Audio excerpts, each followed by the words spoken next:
Yeah.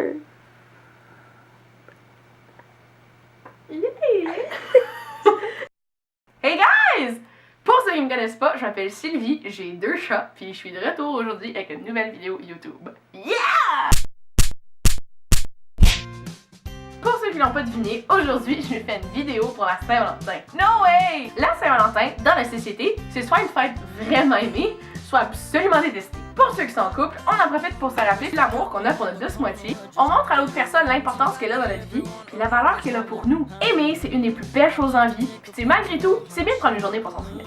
Pour ceux qui sont pas en couple, ben on se fait rappeler de tout bon de côté qu'on est forever alone, pis c'est donc plate d'être célibataire. Tu sais, l'amour, c'est quelque chose de vraiment mis de l'avant dans notre société, on en entend parler partout. Les livres, les émissions, les films, les chansons, bref, la société nous fait désirer l'amour au plus haut point. Si t'es en couple, t'as réussi dans la vie. On en est presque à dire que la société nous juge, puis nous dit qu'on a une valeur en fonction de si oui ou non on est en couple. Quoi? Être en couple, c'est vraiment une belle chose, puis c'est normal que ce soit recherché. Mais depuis quand est-ce qu'être célibataire, c'est être loser puis pas avoir réussi dans la vie? Depuis quand est-ce qu'il faut absolument être en couple pour être heureux? Depuis quand est-ce que être en couple, c'est ce qui donne la valeur à notre vie? Je suis célibataire, puis laissez-moi vous dire que je suis pas malheureuse pour autant. Je suis pas malheureuse pour la simple et bonne raison que ma valeur, elle vient pas de ça. Moi, ma valeur est en lui. Elle vient de Dieu. J'ai pas besoin d'avoir un copain pour sentir que ma vie est remplie, là. Pour sentir que ma vie est complète et réussie. Ma valeur, elle vient tout simplement d'ailleurs. Je vis un amour qui est plus grand, plus intense et beaucoup plus parfait que ce que n'importe quel homme pourrait un jour me donner. Dans le fond, je vis la plus belle histoire d'amour tout en étant célibataire. Cette histoire d'amour-là, elle commence à la crèche, à Noël, où on célèbre la venue de Jésus sur la terre. Elle continue à travers le ministère que Jésus a eu sur la terre, puis elle s'accomplit finalement à travers sa mort à la croix. Jésus m'a aimé au point où il a donné sa vie pour moi, pour payer le prix de ma séparation avec Dieu à cause de mon péché. Le prix de son amour envers moi, envers toi, c'était la mort.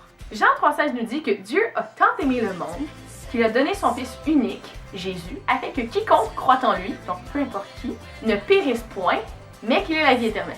C'est fort! C'est tellement fort! En tant que chrétien, on oublie vraiment souvent à quel point ce verset-là il est puissant. Dieu m'a aimé de façon inconditionnelle, jusqu'à un point que je peux pas comprendre, qui a décidé que Jésus allait mourir pour que j'aie une connexion avec lui, pour que je sois réconciliée avec Dieu. C'est ça qui me donne toute ma valeur en tant qu'individu. J'essaie de comprendre l'immensité de son amour, là, et à chaque fois je fail, je comprends pas. Je suis pas capable. J'ai beau aimer les gens puis être une people person, il y a vraiment pas grand monde pour qui je donnerais ma vie. Je sais, je suis égoïste. Je la donnerais clairement pas à des gens qui me détestent, là. Puis c'est ça que Jésus a fait. Attends, là, ça devient encore plus capoté. Tu sais, je mourrais clairement pas pour un troupeau de moutons. Ça a beau être vraiment cute un mouton, là, mais c'est vraiment con. Jamais je vais mourir pour ça. On est tellement inférieur à Dieu qu'on peut même pas se mettre sur un pied d'égalité. Dieu, parce qu'il nous aimait tellement, il a décidé de mourir pour des gens qui sont incroyablement inférieurs à lui. Je capote! Je suis éblouie! Je comprends pas! Son amour surpasse tout ce qu'on connaît, tout ce qu'on comprend.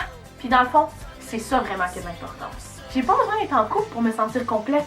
Que je sois célibataire, en couple, mariée ou whatever, ma valeur est en Dieu, faut jamais perdre ça de vue. La mort de Jésus à la croix est suffisante pour moi. Elle doit l'être. Parce que si je sens que je suis incomplète en tant que célibataire, c'est pas le fait d'être en couple qui va réellement me combler. Ça veut juste dire qu'il me manque quelque chose dans ma vie. Puis ça, c'est juste Jésus qui peut pleinement le satisfaire. Si je mets mon besoin d'être comblée en quelqu'un, c'est sûr que je vais être déçue. Puis c'est sûr que tu vas être déçu si tu fais exactement la même chose. Il y a juste Jésus qui te décevra jamais. Pourquoi? Parce qu'il m'a aimé d'une manière inconditionnelle. J'espère vraiment que tu as goûté à cet amour-là toi aussi. J'espère que tu peux vivre ce que c'est d'avoir placé sa vie et sa valeur en Jésus. Je veux juste te laisser en disant que Dieu t'aime, puis honnêtement, c'est la plus belle chose que ce monde-ci a à t'offrir. J'espère que tu vas vivre ou que tu vis déjà cet amour-là de façon unique et de façon personnelle. Donc c'est ça guys, big love! Merci pour votre écoute, puis on se retrouve bientôt avec une nouvelle vidéo. Joyeux Saint-Valentin!